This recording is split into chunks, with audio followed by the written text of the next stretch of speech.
नमस्कार, मी प्रसन्न जोशी आणि आपल्या सगळ्यांचं बायोस्कोप मराठीमध्ये स्वागत. द बायोस्कोप मराठीच्या गोष्ट अमेरिकी राष्ट्राध्यक्षपदाच्या निवडणुकीची या कार्यक्रमात म्हणजेच मतसंग्राम महासत्तेचा यामध्ये आपण गेल्या काही एपिसोड्स पासून अमेरिकी राजकारणाचा आढावा घेतोय आणि त्यावर झोड टाकतायत अमेरिका स्थित उद्योजक, अनेक कंपन्यांवरती उच्च पदस्थ राहिलेले आणि असलेले आणि राजकीय विश्लेषक असे रवी मराठे सर. रवी सर, आपलं स्वागत. धन्यवाद प्रसन्न.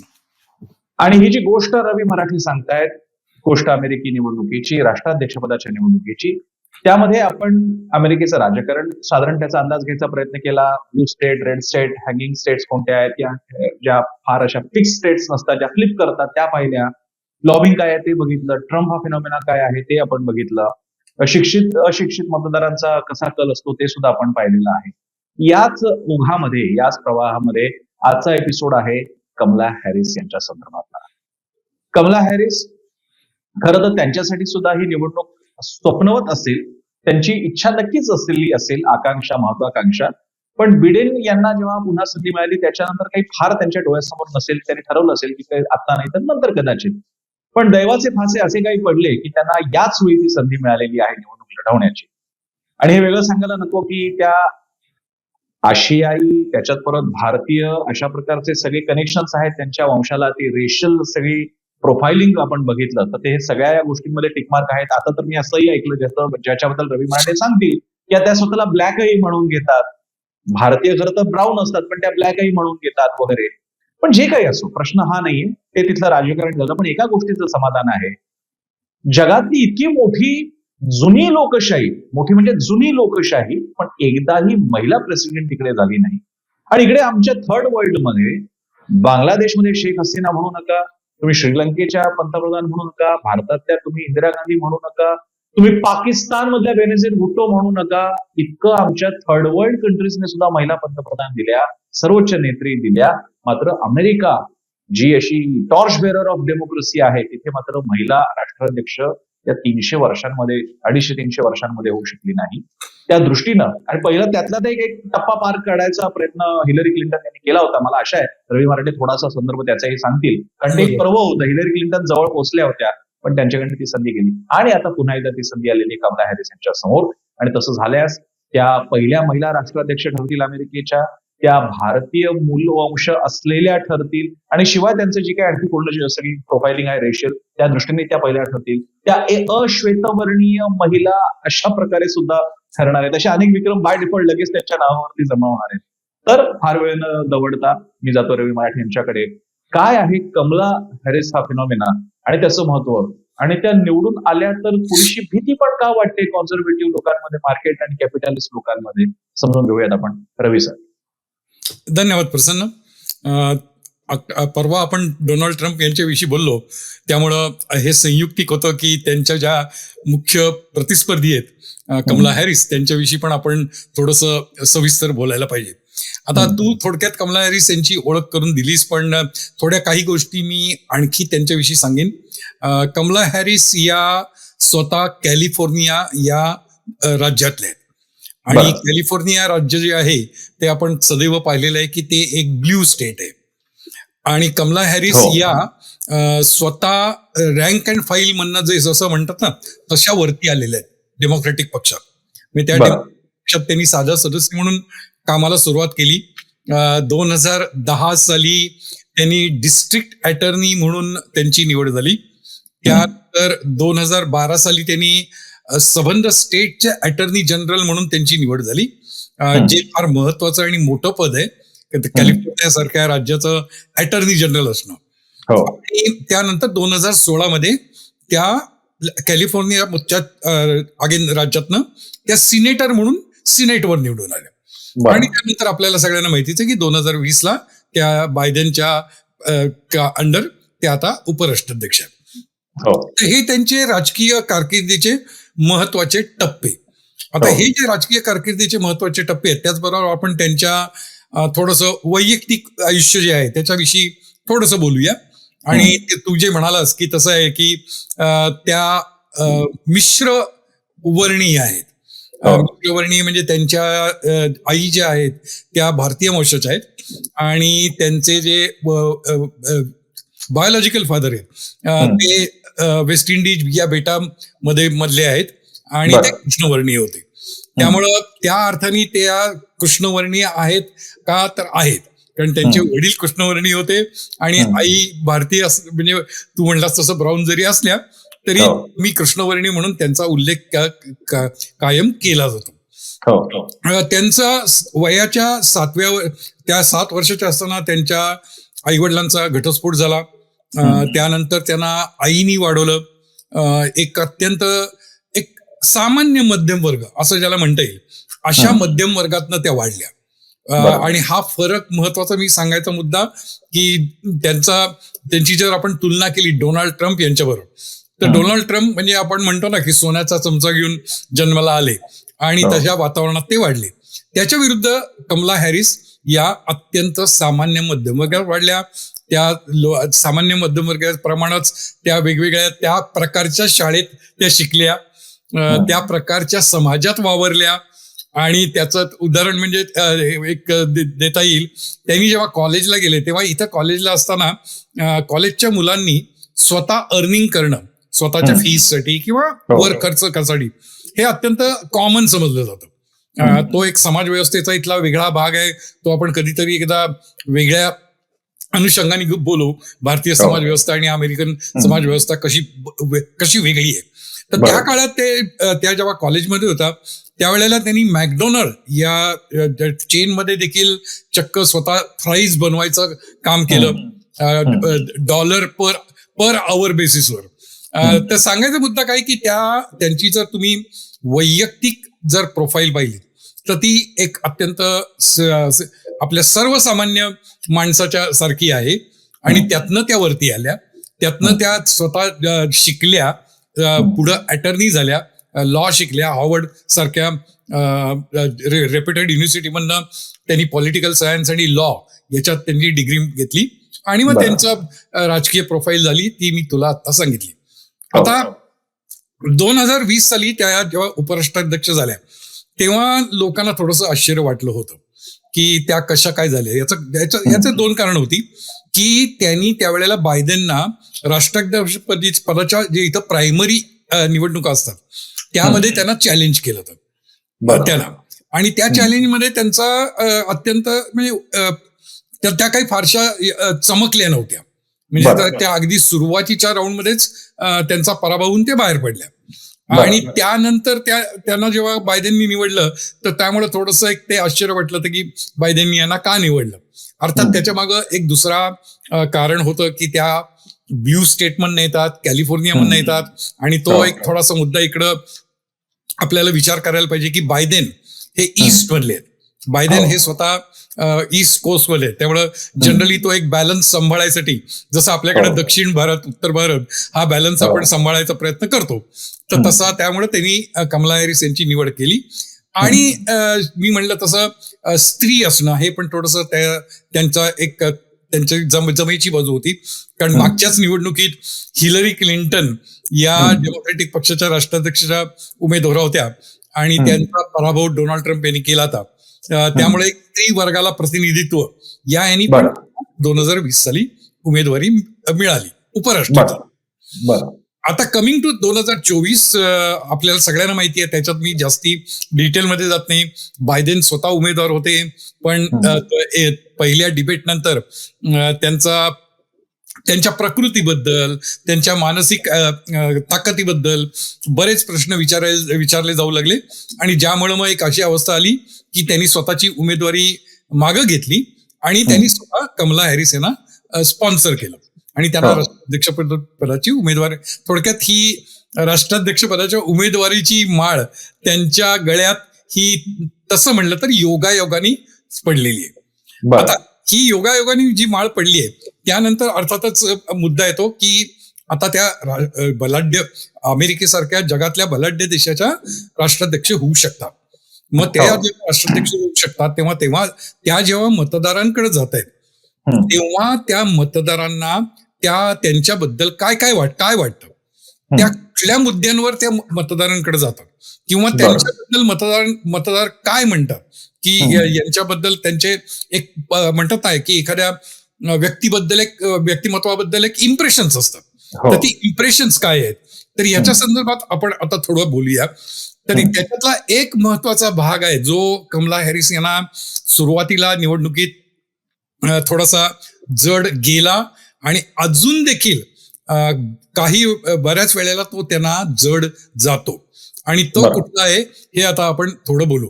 आता त्याच्याविषयी मी बोलताना कमला हॅरिस यांच्या फ्लिपफ्लॉप्स असं जेव्हा म्हणता येईल की त्यांचा भूमिका त्यांनी सतत बदलल्या आणि त्या भूमिका महत्वाच्या आर्थिक धोरणांविषयी, सामाजिक धोरणांविषयी बदलल्या.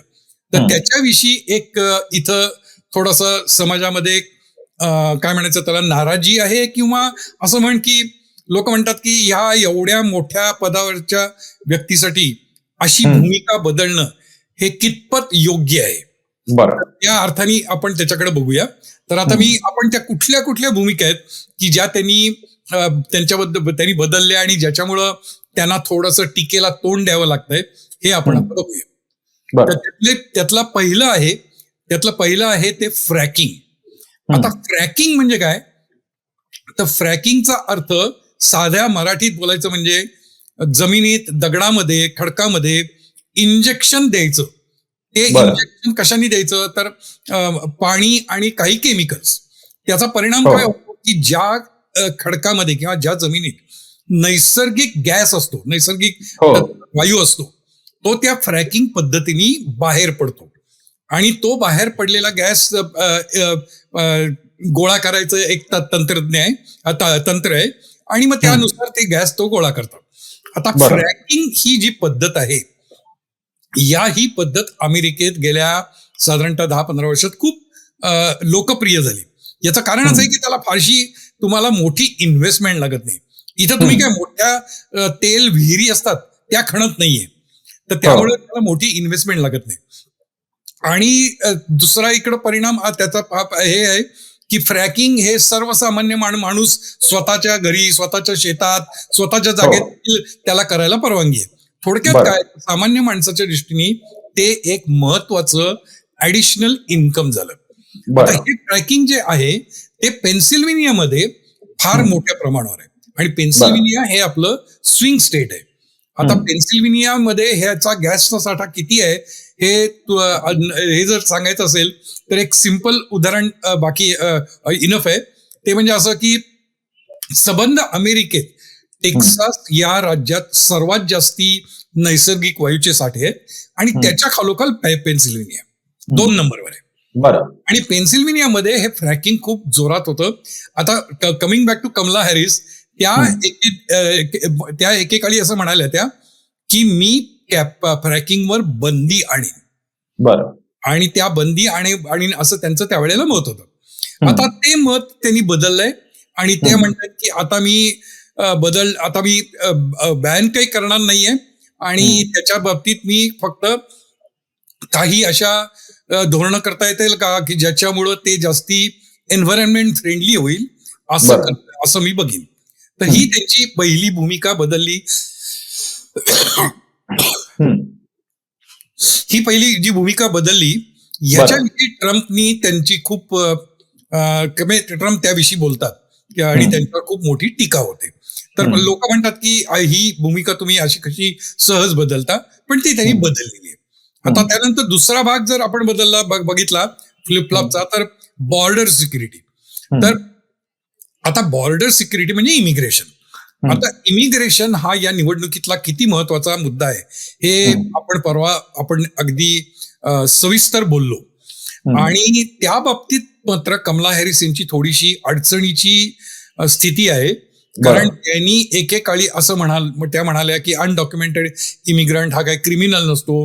हे एका अर्थाने खरं आहे, पण शेवटी अनडॉक्युमेंटेड आहे याचा अर्थ तो बेकायदा घुसला म्हणजे त्याच्याकडं बेकायदा काहीतरी करण्याची एक त्याची मनोवृत्ती आहे. त्याच्या मागचं कारण काही असेल तर त्यामुळं, आणि त्यांचा ओव्हरऑल त्यावेळेला एक इमिग्रंटच्या बद्दल त्यांचा एक सहानुभूतीची भूमिका होती. बरं. आता ही जी भूमिका आहे ती अर्थातच त्यांनी आता बदलली, कारण आता त्यांना माहिती, त्यांनी त्या जेव्हा उपराष्ट्राध्यक्ष झाल्या तेव्हा त्यांना त्याचे बहुतेक गंभीरता आणि त्याचे परिणाम याची जवळनं झाली. त्यामुळे मग त्यांनी त्याच्या विरुद्ध आता त्यांची भूमिका बदलली आणि त्या म्हणायला लागल्या की ठीक आहे, या बॉर्डर सिक्युरिटीच्या बाबतीत मी आता जास्ती कडक भूमिका घेईन, त्याच्याविषयी माझं एक वेगळं धोरण असेल वगैरे वगैरे वगैरे. तर थोडक्यात काय, बॉर्डर सिक्युरिटीच्या बाबतीत त्या देखील त्यांची भूमिका बदललेली आहे. ट्रम्प परत या त्यांच्या बदलत्या भूमिकेचा खूप फायदा उठवतात आणि ते म्हणतात की बघा, या म्हणतात की बॉर्डर सिक्युरिटी मी स्ट्रिक्ट करीन, पण भरोसा काय, पूर्वी ह्याच म्हणायचे की त्याची काही गरज नाही म्हणून. त्यानंतरचा तिसरा जो मुद्दा त्यांचा आहे फ्लिपफ्लॉपचा, तो आहे हेल्थ केअरचा. आता हेल्थ केअरच्या बाबतीत तो एक थोडा मोठा महत्वाचा मुद्दा आहे, कारण या इथं आमच्याकडं अमेरिकेमध्ये जी हेल्थ केअरची जी व्यवस्था आहे ती म्हणजे कशी आहे की इथले जे नोकरदार वर्ग असतो त्या नोकरदार वर्गाला त्यांचे एम्प्लॉयर हे त्यांच्यातर्फे मेडिकल इन्शुरन्स मिळतो. आणि मी जेव्हा केव्हा कोणालाही इथं जर डॉक्टरकडे जायची वेळ आली, हॉस्पिटलमध्ये जायची वेळ आली, तर त्याचे जे चार्जेस असतात ते इन्शुरन्स कंपनी भरते. आणि त्याच्या बदल्यात मी इन्शुरन्स कंपनीला माझ्या पगारातनं माझा एम्प्लॉयर काही ठराविक रक्कम दर महिना कापतो आणि देतो. आता त्याच्या डिटेलमध्ये मी जात नाही, पण त्या बाबतीत एक अशी मध्ये भूमिका डेमोक्रॅटिक पक्षाने मांडली ती की ह्या इन्शुरन्स पद्धतीमुळे काय होत आहे की या इन्शुरन्स पद्धतीमुळे जे तळागाळातली लोक आहेत की ज्यांना समजा ते नोकरी नाहीये किंवा त्यांना नोकरी आहे पण ती अत्यंत कमी पगाराची आहे, त्या लोकांना हेल्थ केअरला त्यामुळे खूप मोठा प्रॉब्लेम येतो. तर त्यामुळे डेमोक्रॅटिक पक्षाने अशी मागं भूमिका घेतली ती की मेडिकेअर फॉर ऑल.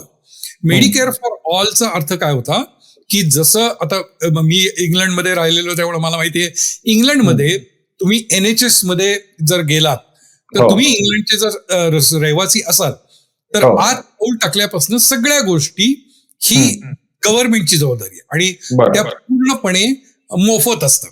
आणि ती सिस्टीम अख्ख्या इंग्लंडमध्ये. तर त्या प्रकारची सिस्टीम मध्ये डेमोक्रॅटिक पक्षाने अशी भूमिका केली की मेडिकेअर फॉर ऑल मध्ये सगळ्यांची हेल्थ केअरची जबाबदारी ही गव्हर्नमेंटनी घ्यावी आणि गव्हर्नमेंटने त्याच्यावर खर्च करावा. आता त्याच्यावरती खूप वादविवाद झाले. तर गव्हर्नमेंटनी सर्व मेडिकेअर म्हणजे सर्व हेल्थची जबाबदारी घ्यावी अशी डेमोक्रॅटिक पक्षाची मध्ये भूमिका होती आणि ती त्यांनी ते मांडत होते. ती अर्थात त्यांनी नंतर बदलली आणि ओबामा राष्ट्राध्यक्ष झाल्यावर ती त्यांनी अफोर्डेबल केअर ऍक्ट, ज्याला ओबामा केअर या नावाने ओळखलं जातं, ती त्यांनी आणली. पण त्यावेळेला हॅरिस यांचं म्हणणं होतं की मेडिकेअर फॉर ऑल हे पाहिजे. आता मात्र त्यांनी बदलली भूमिका आणि ते म्हणतात की आता की नाही, आता अफोर्डेबल केअर ऍक्ट आहे, त्याचा मी त्याला मी पाठिंबा देते, तो चांगला आहे आणि त्याचा प्रचार आणि प्रसार कसा होईल याच्यावर मी जास्ती लक्ष देईन. आता ही गोष्ट परत ट्रम्प किंवा रिपब्लिकन पक्षवाले त्याचा फायदा उठवतात की बघा, एवढ्या महत्वाच्या धोरणाबद्दल की ज्याचा संबंध राष्ट्रावर परिणाम होऊ शकतो त्याच्याबद्दल ह्या बाईंची ठाम भूमिका नाही आणि त्या बदलतात. बरोबर. त्यानंतरचा पुढचा मुद्दा आहे तो आहे तो ह्याचा गन कंट्रोलच्या. तर पुढच्या ह्याच्यावर गन कंट्रोल मध्ये जर तुम्ही पाहिलं तर गन कंट्रोल मध्ये मॅन्डेटरी गन बायबॅक्स. आता त्यांनी हॅरिस त्या म्हणत होत्या की सगळ्या गन्स या म्हणे गव्हर्नमेंटनी परत खरेदी कराव्या, थोडक्यात गन कंट्रोल पाहिजे आणि गनवर बंदी आणा वगैरे अशा तऱ्हेची त्यांची भूमिका होती. आता मात्र त्यांनी ती बदललेली की त्यांनी त्यांचं म्हणणं आहे की नाही ते माझी भूमिका होती ती मी काही आता त्याच्याशी मान्य नाहीये. आता गन असल्या तरी चालतील, फक्त कोणी गन विकत घ्याव्या, कोणी त्या बाळगाव्या याच्याविषयी आपण एक जास्ती चांगले नियम आणि कायदे बनवू. पण परत या ठिकाणी हा जो मुद्दा आहे हा इथल्या रिपब्लिकन पक्षाने परत लावून धरलाय. कारण आपण परवा देखील बोललो त्याप्रमाणे इथला मोठा वर्ग असा आहे की ज्याच्या दृष्टीने गन असणे हा एक थोडासा प्रेस्टिजचा आणि सेन्सिटिव्ह इश्यू आहे. त्यामुळे माझ्याकडे जर कोणी गन काढून घेत असेल तर कोणीतरी माझ्या स्वातंत्र्यावर मोठा घाला घालतंय असं एक वातावरण असतं किंवा असं फिलिंग असतं. तर त्यामुळे हा विषय देखील जिथं हॅरिसनी आपल्या भूमिका बदलल्या तो त्यांच्या विरुद्ध रिपब्लिकन पक्ष वापरतो. आणि त्यानंतर शेवटचा आहे तो म्हणजे पोलिसांचं डिफंडिंग. आता पोलिसांचं डिफंडिंग जे आहे हा तर म्हणजे फार मोठा विषय आहे. त्याची मात्र गंमत अशी आहे की मागे आपल्याला माहिती असेल की जॉर्ज फ्लॉइड नावाच्या एका कृष्णवर्षीय माणसाचा हत्या झाली पोलिसांकडनं आणि मग त्या पोलिसांवर खटला झाला, त्यांना तुरुंगवास झाला वगैरे वगैरे.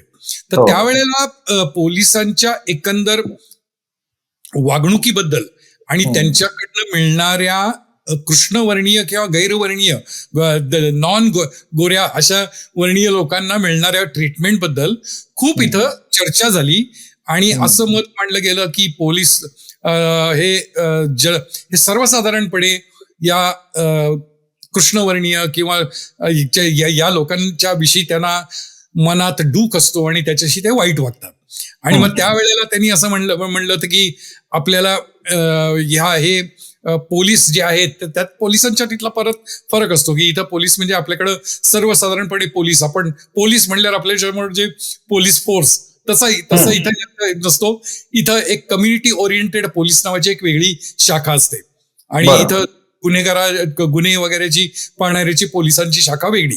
तर कम्युनिटी ओरिएंटेड पोलीस नावाची जी शाखा आहे तर ती एकेका वेळी कमला हॅरिस म्हणत होता की त्या आपण कॅन्सल करू आणि त्याचं बजेट दुसरीकडे वापरू. आता त्यांनी मात्र त्याची परत भूमिका बदलली आहे आणि त्याच्यात परत भूमिका नुसती त्यांनी बदलली नाही, त्याच्यात एक फार मोठी गोष्ट घडली अशी म्हणजे बायडेन जेव्हा अध्यक्ष झाले तेव्हा 2020 साली कोविड होता. कोविडमुळे थोडंसं सगळीकडे समाजात अस्वस्थता होती, त्यातनं निर्माण होणारी थोडीशी गुंडगिरी ती पण होती. तर त्यामुळे बायडेननी विचार केला की अशा वेळेला शांतता राहणं हे फार महत्वाचं आहे. त्यामुळे त्यांनी कम्युनिटी ओरिएंटेड पोलीस COP हे जे मी बोललो त्याच्यासाठी बायडेननी $15 बिलियन तरतूद केली. आता हे $15 बिलियन तरतूद जेव्हा केली त्यावेळेला कमला हॅरिस या उपराष्ट्राध्यक्ष होत्या की ज्याच्याविषयी त्यांनी एके काळी असे म्हणले होते की हे सगळं कॅन्सल करा. तर म्हणजे परत त्यांनी भूमिका या बाबतीत बदलली. तर हे असे जे फ्लिपफ्लॉप आहेत आणि जे महत्वाच्या काही बाबतीत की उदाहरणार्थ गन कंट्रोल आहे की नाही किंवा बॉर्डर सिक्युरिटी, तर हे फ्लिपफ्लॉप हा कमला हॅरिस यांचा एक थोडासा काय ज्याला म्हणायचं त्यांच्या दृष्टीने एक अत्यंत निगेटिव्ह गोष्ट आहे. म्हणजे त्यांना त्रास आता निवडणुकीत होतो आणि रिपब्लिकन पक्ष अर्थातच त्यांचं ते कर्तव्यच आहे की ते कमला हॅरिसवर या बाबतीत टीका करणं, कारण त्यांना चांगलं ते हत्यार मिळालेलं आहे. आणि त्या बाबतीत आणखी 2-3 गोष्टी आहेत ज्या त्यांच्या सुरुवातीच्या कारकिर्दीत घडल्या आहेत की ज्याचा पण कमला हॅरिस उपयोग करतात, रिपब्लिकन पक्ष उपयोग करतात त्यांच्या विरुद्ध. त्या कॅलिफोर्नियामध्ये अटॉर्नी जनरल असताना एका पोलीस ऑफिसरकडनं असाच कोणाचं तरी हत्या घडली. आता ती प्रत्यक्षात त्या पोलिसांनी कृष्णवर्णीय होता माणूस, मग ती मुद्दाम केली, त्यांनी एक्सेसिव्ह फोर्स वापरायला पाहिजे होता का वगैरे ते चर्चा. तर त्यावेळेला मात्र त्यांनी अशी रेकमेंडेशन झालेली होती अटॉर्नीकडनं आणि सगळ्या पोलीस फोर्सकडनं की तो जो आरोपी होते त्यांना डेथ पेनल्टी तुम्ही रेकमेंड करा. त्यांनी डेथ पेनल्टी रेकमेंडेशन नाकारली आणि त्या स्वतः अटॉर्नी जनरल होत्या. आणि त्याचा एवढा परिणाम असा झाला की त्यानंतरचे 2-3 वर्ष सबंध पोलीस फोर्स त्यांच्याबरोबर ऑलमोस्ट म्हणजे असहकाराचं भूमिका म्हणतात ना तशी होती की कमला हॅरिस येईल तर कुठलाही पोलीस अधिकारी तिथं समारंभाला येणार नाही वगैरे असं. त्यामुळे तो एक त्यांच्या कारकिर्दीतला एक थोडासा चुकीचं घटना असं पण म्हणू. आणि दुसरी एक आणखी महत्वाची घटना आहे जी आर्थिक आहे त्याच्या बाबतीत देखील त्यांना बऱ्याचदा टीकेला सामोरं जायला लागतं. कॅलिफोर्नियामध्येच एक नॉर्थ वेस्ट नावाची बँक होती आणि त्या बँकेने काही गैरव्यवहार केले मॉर्टगेजच्या वगैरे. म्हणजे थोडक्यात बँकेचे जे रेग्युलेशन असतात, रूल्स रेग्युलेशन पाळले नाही. ते पाळले नाहीत म्हणल्यावर त्याच्यावरची चौकशी झाली. मग त्या चौकशीवर रेकमेंडेशन झाली चौकशी समितीकडनं की ते जे त्या बँकेचे जे त्या काळचे सीईओ होते त्यांना ते ह्याला जबाबदार आहे, त्यामुळे त्यांच्यावर तुम्ही खटला करा वगैरे वगैरे. अटर्नी जनरल होत्या, यांनी परत त्या रेकमेंडेशनला केराची टोपली दाखवली. आणि हे जे सीईओ होते मनचिन नावाचे, ते त्यानंतर 2020 मध्ये चक्क अमेरिकेचे अर्थमंत्री झाले. अच्छा. आणि लोक म्हणतात की ज्या माणसाला बँक चालवताना जो माणूस गैरव्यवहार करत होता आणि गैरव्यवहार ज्यांचे बऱ्यापैकी सिद्ध झाले म्हणून त्यांच्यावर खटला करा, अशी गव्हर्नमेंटचीच रेकमेंडेशन होती. बरं. की हॅरिसनी त्याच्याकडे दुर्लक्ष केलं आणि ते त्यांनी दुर्लक्ष केलं, ते राजकीय कारणास्तव केलं.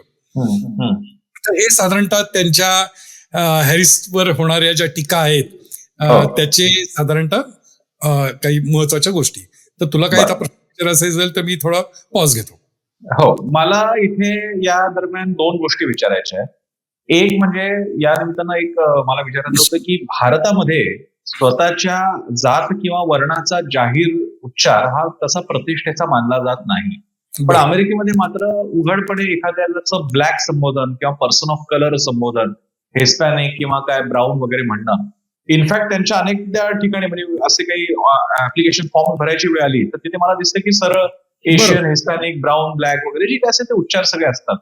तर हे थोडंसं आता सवयीमुळे लक्षात येतं की तिकडे ब्लॅक म्हणतात, पण इव्हन एखाद्याला ब्लॅक म्हणणं म्हणजे ही सुद्धा कल्पना कशीच वाटते की एखाद्याच्या वर्णाचा आपण उच्चार करतोय. बरोबर. जसं भारतामध्ये जातीचा उच्चार आपण टाळतो, वर्णाचा उच्चार, व्यंगाचा उच्चार टाळतो. तर कमला हॅरिस जेव्हा स्वतःला ब्लॅक म्हणून घेतात किंवा मुळातच अमेरिकन लोक एकट्याला काय पर्सन ऑफ कलर किंवा व्हाईट म्हणून घेतात, तर ते कसं आहे हा एक सांस्कृतिक, खरं तर हा प्रश्न आधी पण येऊ शकला असता आधीच्या एपिसोडमध्ये. पण हे जे व्हाईट, ब्लॅक, हिस्पॅनिक, ब्राऊन, अमुक तमुक हे जे काही असतात कॅटेगरी, याच्याबद्दल एक सांस्कृतिक आकलन कसं आहे? तुम्ही जेव्हा तिकडे गेला असाल आणि आता तुम्ही सगळी भारतीय मंडळी तिकडे आहात, त्यावेळी जेव्हा तुम्हाला ब्राऊन म्हणून ओळखलं जातं तर तुम्हाला कसं वाटतं? तर हा एक प्रश्न या निमित्तानं, आणि त्याचा अर्थातच कमला हॅरिस त्या सगळ्याचा भाग आहे, त्यामुळे त्या एक अर्थानं होईल. आणि दुसरं मला विचारायचं आहे, हे जे तुमच्याकडे सर्वे होतात ना दरवेळी की आताच्या आठवड्यात किती प्रसिद्धी आहे, पुढच्या आठवड्यात कशी प्रसिद्धी आहे आधीच्या तुलनेत वगैरे, भारतामध्ये असे होत नाही. आपल्याकडे एक ओपिनियन पोल होतं, एक ओपिनियन पोल, एक्झिट पोल, आणि त्याच्या आधी कधी एखादा वर्षातून झालं तर. पण तुमच्याकडे काहीतरी दर आठवड्याला, 15 असे सर्वे होतात की ट्रम्पची प्रसिद्धी किती आणि कमलाची किती कमी झाली, जास्त झाली. तर या 2 प्रश्नांबद्दल फक्त आपण या आता शेवटच्या टप्प्यात आपण पोहोचलेलो आहोत, तर त्याच्यामध्ये तुम्ही दोघांबद्दल सांगा. हा, तर पहिल्यांदा मी तुझं ते वर्णाबद्दल घेतो की वर्णाबद्दल इथं आम्ही तू जे योग्य बोललास की इथं वर्ण हा उघड लिहिला जातो, बोलला जातो. म्हणजे तू म्हणलास तसं गव्हर्नमेंटच्या कुठल्याही फॉर्मवर मला लिहायला लागतं की मी माझी ओरिजिन काय आहे किंवा मी ब्लॅक आहे का वगैरे असं. आता ते इथं उघड आहे, पण ऍट द सेम टाइम एक मी कंपॅरिझन म्हणून सांगतो, कारण लोक परत म्हणतील की अरे नाही असं कसं आहे. तर मी युरोपमध्ये बरेच वर्ष राहिले आणि इनफॅक्ट तुला माहिती आहे की मी तिकडचा नागरिक आहे. तर युरोपमध्ये जर युरोपची आणि इकडची जर मी तुलना केली तर इकडं हा वर्ण अधिकृतरित्या मोकळेपणाने बोलला जातो, पण वर्णभेदी जी ट्रीटमेंट असते ती युरोपच्या तुलनेमध्ये इथं खूपच कमी आहे. म्हणजे युरोपमध्ये वर्णाविषयी तुम्ही बोलत नाही, पण प्रत्यक्ष सामाजिक जीवनात तुम्हाला वर्णभेदाचे वारंवार प्रसंग तुम्हाला नजरेस येतात किंवा तुम्हाला अनुभवला येतात. तर त्यामुळे मला म्हणायचं उद्देश काय आहे की अमेरिकन समाजामध्ये थोडंसं त्या बाबतीत एक मोकळं वातावरण आहे की ठीक आहे तू ब्राऊन आहेस त्यात ते बोललं जातं, पण म्हणून काही मला ब्राऊन आहे म्हणून मला काही वेगळी ट्रीटमेंट दिली आहे असं सर्वसाधारणतः. पण तुम्हाला मुळात आपल्याला कोणीतरी ब्राऊन मानणं असं आहे ना. आता हे बघा, शेवटी असं आहे की हे उघड आहे की एक व्हाईट आहेत, आणि व्हाईटच्या नंतर पर्सन ऑफ कलर आहेत, काय ब्लॅक आहेत, ब्राऊन आहेत, कोण काय आहेत ते आहेत ते सगळे. तर तुम्ही ब्राऊन का आहात? कारण कोणीतरी व्हाईट आहे आणि मग कोणीतरी ब्लॅक आहेत आणि मग तुम्ही ब्राऊन आहात. तर ही ओळख तुम्ही कशी स्वीकारता, भारतीय किंवा अन्य सगळे एशियन? तुम्ही भारतीय म्हणून नाही, मी एशियनच म्हणून बरोबर, म्हणतो तुम्हाला बरोबर. सगळ्यांना. खरं सांगायचं म्हणजे काय होतं असं तुला सांगतो, इथं आपली लोक येतात ती म्हणजे त्याच्या मागचं एक आपण थोडस कारण समजून घेतलं पाहिजे. आपली लोक इथं नोकरीसाठी येतात. हो. आपली लोक अमेरिकन ड्रीम म्हणून येतात. एक अमेरिकेचं जे आकर्षण असतं त्यामुळं मी माझे स्वतःच्या ओळखीतले किंवा इव्हन मी जेव्हा सुरुवातीला इकडे आलो तेव्हा आजूबाजूची मी पाहिलेल्या उदाहरणावर तुला सांगतो की लोक याच्याकडं एक पार्ट ऑफ द गेम म्हणून ते स्वीकारतात. त्यांना म्हणायचं असतं की बाबा मला मी अमेरिकन स्वप्न मी घेतलं म्हणून मी इकडे आलो. आता त्याचे काही तोटे असतील तर ते मला मी ऍक्सेप्ट करायला पाहिजे. या दृष्टिकोनात आपली लोक त्याच्याकडे बघतात. अच्छा, बरं. तर याच भागाचा एक भाग म्हणजे मग आता कमला हॅरिसशी, म्हणजे आपण आता इतरांच्या बाबतीत नाही बोलू शकत, पण आपण सगळे एशियन आहोत, भारतीय आहोत. तर कमला हॅरिसचा विचार करत असताना तुम्ही मंडळी, तुम्ही सगळे तिकडे तुम्ही जे मतदार आहात, एशियाई आहात, मग आशियाई पाकिस्तानी असो, बांगलादेशी असो, नाही तर भारतीय असो, तर ती कनेक्ट जाणवतो का? अरे कमला हॅरिस आपले आहे. कदाचित एखाद्या पाकिस्तानी अमेरिकन, काय तुमचा मिडल ईस्ट अमेरिकन जो आता तिकडे सेटल झालाय, तो जरी मुसलमान असला तरी कमला हॅरिस आशियाई आहे, ब्राऊन आहे आपल्यासारखी, तर तिथे धर्माच्या वर वर्ण वरचढ ठरतो का? असं काही कॉम्बिनेशन तयार होतं का? नक्की. इनफॅक्ट मी तुला सांगतो की ज्या वेळेला कमला हॅरिस उमेदवार झाल्या त्यावेळेला आपल्या एक, आता मी तुला स्पेसिफिक उदाहरणं देतो. जॉर्जियामध्ये अटलांटा शहरमध्ये काही सबर्ब अशी आहेत की ज्या ठिकाणी आपल्या वंशाची लोक हे 80% वगैरे अशी आहेत. त्या ठिकाणी तुला आपलीच दुकानं, देवळं वगैरे, देऊळस वगैरे टाकतात. तर त्या ठिकाणी एकदम एक उत्साहाची वातावरण निर्माण झालं. त्या ठिकाणी मतदार एकदम असे एकमेकांशी असे खुलून बोलायला लागले की अरे ते आपला माणूस आहे, तर आपण आता त्यासाठी काहीतरी करायला पाहिजे आणि आपण मतदान केलं पाहिजे. त्यामुळं तुझ्या प्रश्नाचं तर नक्की उत्तर असं आहे की हॅरिस उमेदवार झाल्यामुळे आपल्या भारतीय किंवा आपल्या तिकडच्या लोकांच्या मध्ये उत्साहाचं वातावरण नक्कीच पसरलेलं आहे. आता अर्थात त्यामध्ये काही रिपब्लिकन लिनिंग असतात, त्यांना त्यांच्या दृष्टीने हॅरिस असू दे किंवा कोणी असू दे, त्यांचं मत हे ट्रम्पला असेल, तो मुद्दा वेगळा, पण नक्कीच त्याच्या बाबतीत त्याचा फरक नक्की जाणवतो.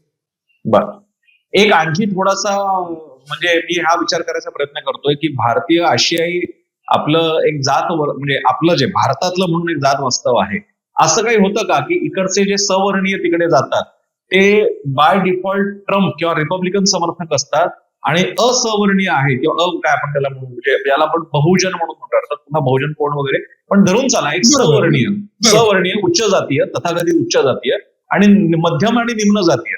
तर असं काही, हा फक्त टिपिकल एक इंडियन प्रश्न आहे माझा, हा फक्त इंडियन माणसाच्याच डोक्यात, असं काही आहे का की जे सवर्ण उच्चवर्णीय आहे ते ट्रम्पला मतदान करतील किंवा रिपब्लिकनच्या बाजूला जातील आणि उर्वरित कमलाला जास्त देईल? बिलकुल असं नाही.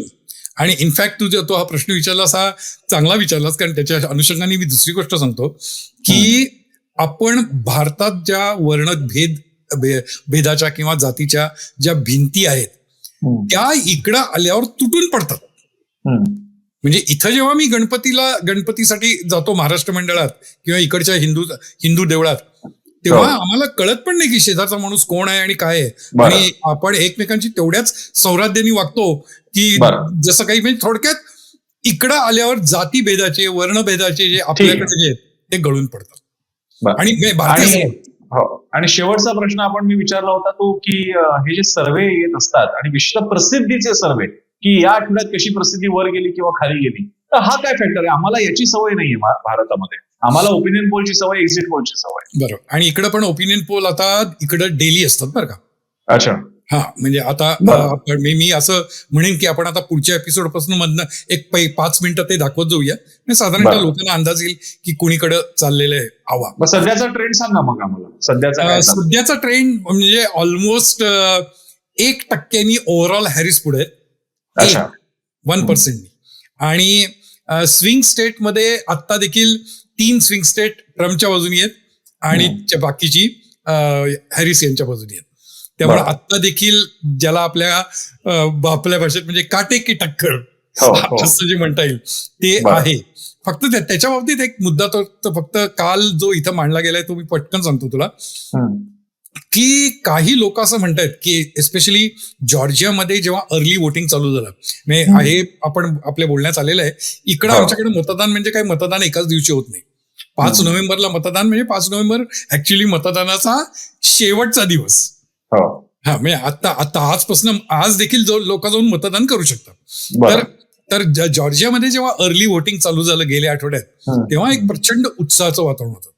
आणि त्याचा जो म्हणून एक ओपिनियन पोल आलाय, तर लोकांना असं वाटतंय, आता हे परत या कुठल्याही सर्वेमध्ये चूक होण्याची शक्यता खूपच असते, पण लोकांना असं वाटतंय की हॅरिस यांच्या बाजूनी कुठं सुप्त लाट आहे का काय. अच्छा. हा, आणि ते जॉर्जियामध्ये झालं, नॉर्थ कॅरोलिना सारख्या स्विंग स्टेटमध्ये देखील लोक म्हणतात की अरे, आपण बोलतो तेवढे टफ फाईट नाही, एखाद वेळेला हॅरिस च्या बाजूनी सरळ सरळ निकाल लागेल. अर्थात मी म्हणलं तसं हे काही सर्वे आहेत, म्हणजे तुला आता फक्त कारण सांगतो तुला, हे काही सर्वे असं म्हणायचं कारण इकडं सर्वे करणाऱ्यांची एक असोसिएशन आहे अधिकृत, आणि त्याचा मेंबर होण्यासाठी तुम्हाला काही पॅरामीटर्स पास करायला लागतात की तुमची सर्वेइंगची मेथड ही सायंटिफिक आहे की नाही हे सिद्ध करायला लागतं, वगैरे वगैरे वगैरे. तर ते जे आहे त्याचे स्वतःचे 343 मेंबर आहेत. त्यामुळे आता जर मी पाहिलं तर 350च्या आसपास वेगवेगळे सर्वे मला अवेलेबल आहेत. तर त्यामुळे 350 सर्वे मध्ये काही जर असे सर्वे आले की जे हॅरिसची सुप्त लाट आहे, त्याच्यावरती आपण पटकन काही निकाल. एक शेवटचा अगदी थोडक्यातला, आपल्याकडे आता फक्त शेवटची 2-3 मिनिटंच असतील, की हे सगळं बाजूला राहिलं, पण एक व्यक्ती म्हणून आपलं एक आकलन होत असतं, एक इम्प्रेशनही होत असतं आणि स्वतःचं विश्लेषणही असतं. तर कमला हॅरिस तुम्हाला कशा वाटतात, काय मत आहे तुमचं? कमला हॅरिस या टफ आहेत आणि त्या चतुर आहेत अटर्नी जनरल असल्यामुळे, आणि त्यांच्यात मगाशी मी जे फ्लिपफ्लॉप आपण जे बोललो ना, तर मी त्याच्याकडे ऍक्च्युली थोडासा पॉझिटिव्हली बघतो, की अशा अर्थाने की त्यांच्याकडं स्वतःची भूमिका बदलण्याची पण ताकद आहे. याचं महत्व म्हणजे आपण त्याच्याकडे पॉझिटिव्हली अशा याने मी म्हणतो की काही वेळेला तुम्हाला जेव्हा लक्षात येतं की अरे, आपली भूमिका जी आपण घेतली ती ऍक्च्युली चुकीची होती, तर अशा वेळेला ती भूमिका, माझी पूर्वीची भूमिका चुकली आणि म्हणून मी आता माझी भूमिका बदलली, हे सांगण्याचं देखील दारिष्ट्य लागतं आणि हे सांगण्याचं कन्व्हिक्शन लागतं. तर ते त्यांच्याकडे आहे, हा त्यांचा माझ्या दृष्टीने प्लस पॉइंट आहे. आणि हा प्लस, प्रसन्न, जायच्या अगोदर एक गमतीशीर गोष्ट सांगतो, आणि ती इथं खूप त्याविषयी लोक गमतीने बोलतात, आणि ते म्हणजे कमला हॅरिस यांचं वर्ड सॅलड.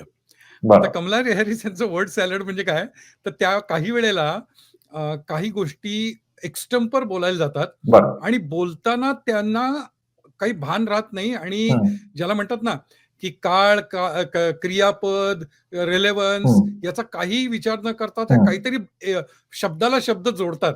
आता त्याचं एक उदाहरण मी इथं दाखवतोय. आता तुम्ही जर पाहिलं त्या इथं, तर पहिलं जे वाक्य आहे त्याला अर्थ आहे, it is very important as you have heard from so many incredible leaders for us. आता इनक्रेडिबल लीडर्स इथं खरं म्हणजे ते वाक्य संपलं. For us at every movement in time and certainly this one, to see the movement in time in which we exist and are present and be able to contextualize it, understand where we exist in the history and in the moment as it relates not only to the past but the future. आता जर for us पासून हा जो future पर्यंतचं जो वाक्य आहे, हे तुम्ही 3-4दा जरी परत वाचलं तरी तुम्हाला काहीही त्याचा अर्थ लागणार नाही. तर कमला हॅरिस त्यांना त्यांचं वर्ड सॅलड म्हणून एक ती गंमत समजतात, की काही वेळेला ते अत्यंत असं गमतीशीर, इररिलेव्हंट असं वाक्य बोलतात, आणि म्हणून त्यांना म्हणलं जातं की there is a word salad in Kamla's kitchen. त्यांच्यातले जे काही प्लस मायनस पॉइंट्स असतील, शेवटी त्याच्या सगळं तर माणूस असतो, आणि त्या दृष्टीने कमला हॅरिस या कशा पुढे जात आहेत ते आपण बघणार आहोत. आता घोडा मैदान जवळच आहे, आणि रवी मराठे यांच्यासह आपल्याला निवडणुकीच्या म्हणजे निकालाच्या दिवशी, म्हणजे भारतीय वेळेनुसार थोडं त्याच्यानंतर असेल, पण महाविश्लेषणही आपण करणार आहोत. काही चांगले आणखी गेस्टही असणार आहेत. रवी मराठे तर आहेतच आपल्यासोबत. तेव्हा त्या महानिकालाच्या दिवशी तर आपण आणखी सविस्तरपणे बोलणार आहोत. त्यानिमित्तानं आपल्याला अंडर पण कळणार आहेत आणि मग आपल्याला या निकालाचं अधिक सटीक विश्लेषण करता येणार आहे. पण अर्थात अजूनही आपले 1-2 एपिसोड असतील की ज्यामध्ये आपण या निवडणुकीच्या अनुषंगाने अन्य काही कंगोरे धुंडाळण्याचा प्रयत्न करू, पदर उलगडण्याचा प्रयत्न करू. रवी सर, धन्यवाद पुन्हा एकदा. नेहमीप्रमाणे तुम्ही वेळ दिला बायोस्कोप मराठीच्या हा खास कार्यक्रम आपला गोष्ट अमेरिकी राष्ट्राध्यक्ष पदाच्या निवडणुकीची.